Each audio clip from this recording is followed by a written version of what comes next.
Right, hello again. It is still, what are we looking on? Tuesday, 1st of November.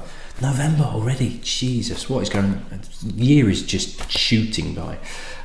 So, next one, alphabetical order, Speyside, Benrinnes. I think it's Benrinnes rather than Benrinnes. Now, Benrinnes is actually a mountain, and Ben in Gaelic is Gaelic for mountain or kind of large hill, but mainly mountain. And Benrinnes as a mountain is here, and the Benrinnes Distillery is just on the northern edge, kind of, you know, not down in the valleys, but it's kind of a few hundred feet up the northern edge of the mountain. And it's not like hanging off cliffs or anything, nothing like that.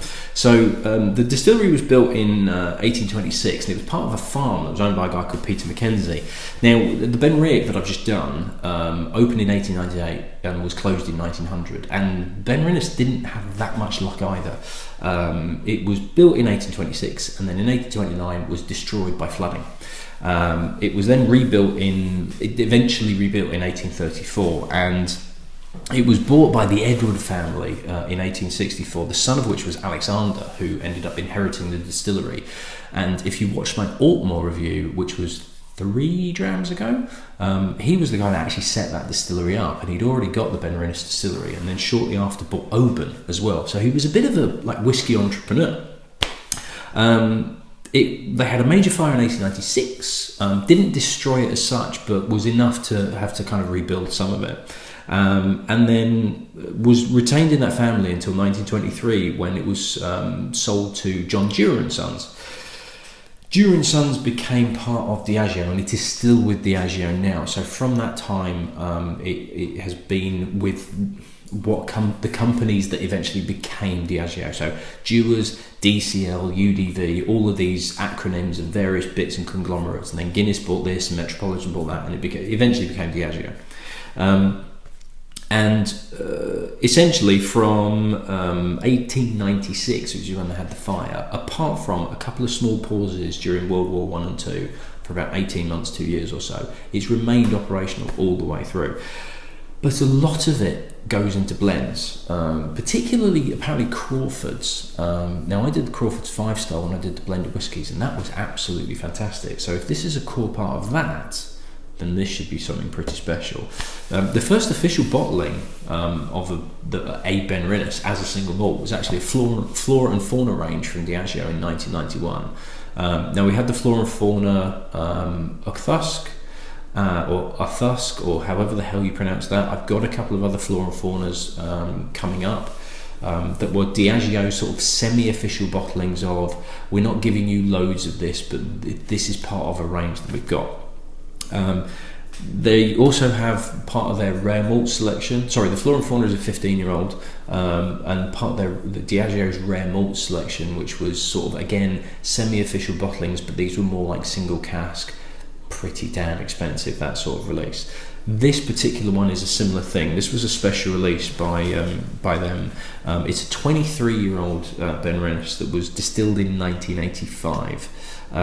This is what the bottle looks like, and it was a special release from Diageo. 6,000 bottles in existence. You can probably tell by the colour, particularly if I hold the Benriach 12 up that I've just had next to it. This is pretty heavily sherried, and I don't believe they've added any colouring to this. It is Diageo, it's entirely possible that they have, but I'd be surprised with a limited edition like that they would have added colouring, although I think they have done that in the past, so we'll see. But it is a very, very dark colour indeed. It's 58.8% as well, so I have got some water ready. And this was another very kind donation by the fantastic Chris and Lindsay Cook. Thank you very, very much for this, because I was really struggling to find any kind of Benrinnes. The Flora and Fauna, I just could not find anywhere. You're looking at about 50 quid for the Flora and Fauna 15-year-old. I think Master and Malt was selling it for that. This particular one, Whiskey Exchange had sold out, but Master and Malt was selling a bottle of this for 165 quid. So it ain't cheap. So I'm very, very lucky. Chris and Lindsay are wonderful people, and they're extremely generous, like beyond generous, to be perfectly honest. Especially if you see some of the stuff that I'm going to be coming up soon that they've donated, that they have paid for, the idiots. Oh my god, look at that colour. I mean, that looks like treacle. That really is. I mean, that's beyond golden syrup. That's it's kind of halfway between golden syrup and treacle. That's so dark. It's almost dirty, but it's good kind of dirty. Woof. Woof. This is... I mean, it's almost cognac-esque as well. I mean, it's obviously really intense. It's 58.8%, so it is, but it's not burning the back of my nose. And you can take a good sniff of it and not feel like your head's going to explode, but there's such a richness to it. I mean, this is concentrated Christmas cake. This really is. This is raisins and sultanas and a Christmas cake that's been maturing for about a year before it's even been cooked. Bags and bags of dark fruit and brown sugar and cooked and not burnt. There's nothing burnt about it, but it's just really rich and really kind of everything's dark and heavy and hoof. Oh, that's a corker of a nose. That really is.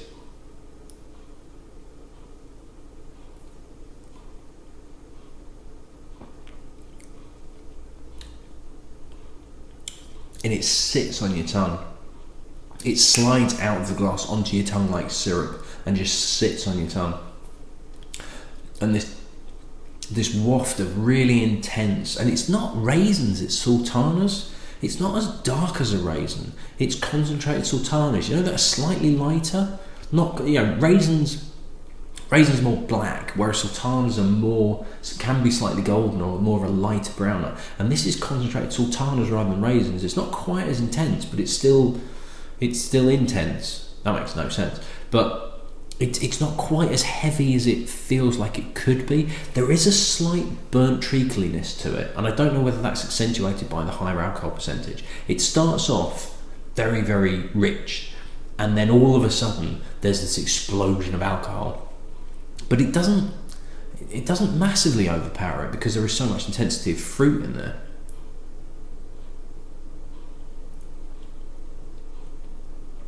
It starts off so syrupy and so concentrated, and as you swallow, as the whiskey makes contact with the rest of your mouth and the roof of your mouth, it's really the roof of your mouth, it really kind of there's your alcohol. I think I might have scraped the inside of my mouth, which probably hasn't helped, but it really kind of explodes in this kind of like burst of alcohol. There is a pepperiness to it, but it's soft, it's subtle, it's slightly white pepper than black pepper. Works really well with it. Is it smokiness? I don't know. I'm not going to say it's smokiness, but there is something there that's like a pepperiness, but it's not overpowering, and it supports the fruit really well. I'm going to take one tiny little more sip.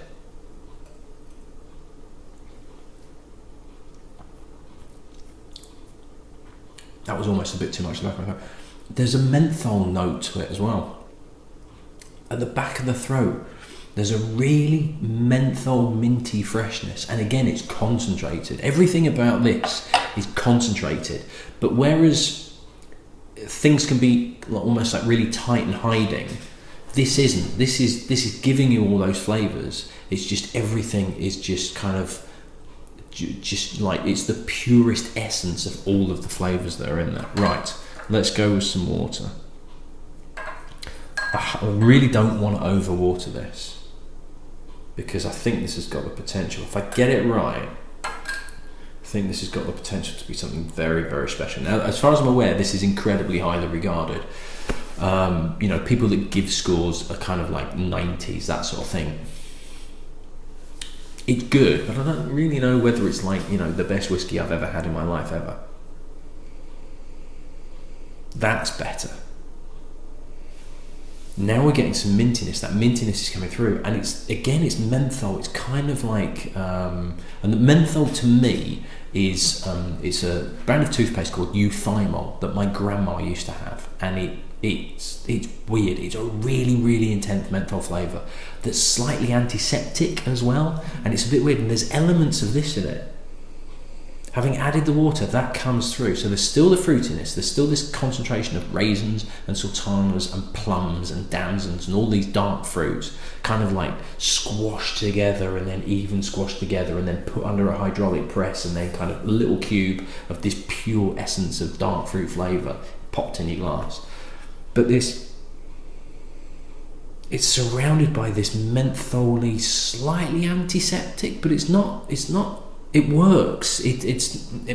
I'm kind of saying that thinking, God, that actually sounds horrible, but this works really well. It gives you this kind of, it lifts everything. It gives you this odd kind of sharpness to it, but it accentuates your senses. It makes your senses kind of more aware of what else is in the glass.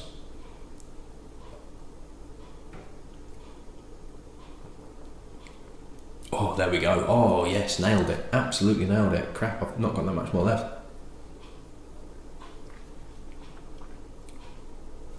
Got the balance just right.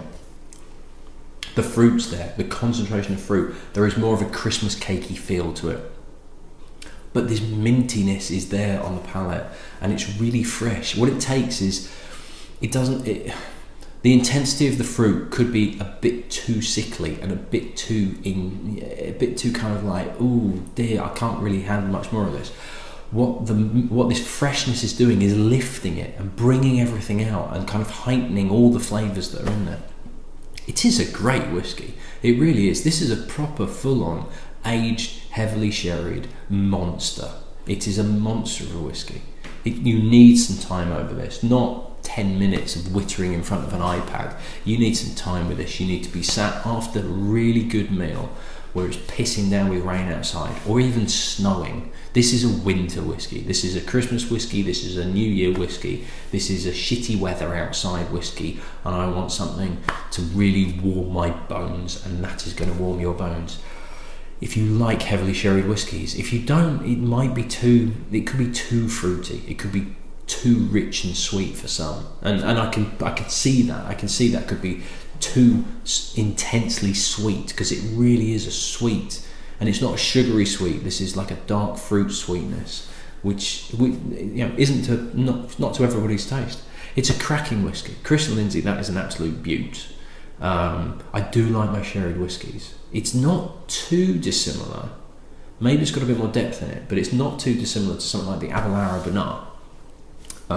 If anything, that's got more depth to it, whereas the Abunard is more of a younger whiskey, so it's slightly fierier and a bit more kind of bourbony, whereas this has got depth to it. You can tell it's got that extra aging, the 23-year-old. It's a cracker. It's absolutely fantastic stuff. And yes, I'd be very interested to see what the 15-year-old Flora and Fauna is like. I really would. I wonder what it's like at a slightly younger age, but 15-year-old's still a decent amount of aging on a whiskey. I'd be very, very intrigued to see what that's like. So if you can find a 15-year-old, if you can't afford to fork out 170 odd quid for one of them, I think it might be worth searching out. Right, that's me done. I need to edit and upload because I'm missing one for tonight. So I'll see you in the next one. Cheers.